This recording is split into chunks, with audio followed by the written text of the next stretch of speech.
For today's video, tayo nga ay mag-unboxing ngayon dahil meron akong in-order sa TikTok na napakamura lang. At kompleto na nga rin pala ito guys sa accessories.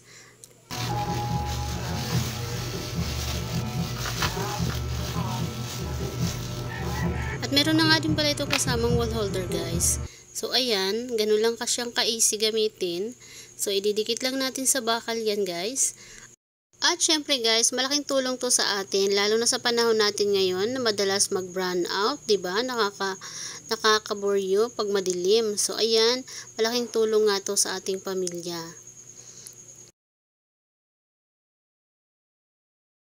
At meron na nga din pala itong kasamang remote. So ayan, tanggalin lang natin yung plastic para matanggal yung kanyang lock. At ito na nga pala ang kanyang, yung kulay red na yan, ang kanyang power button. So at ang kanyang baba naman ay ang kanyang mode. So, ayan.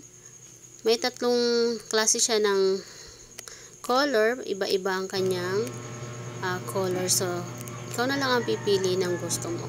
So, ayan. Meron siyang pampalakas ng kanyang ilaw at saka pampahina. At meron nga din pala itong timer guys.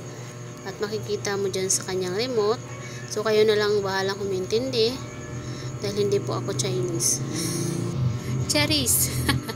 So, ayan nga guys. Pwede nyong i-timer yan pag tamad kayong magpatay para kusa siya na lang mag-off. So, yun lang guys. Thank you for watching.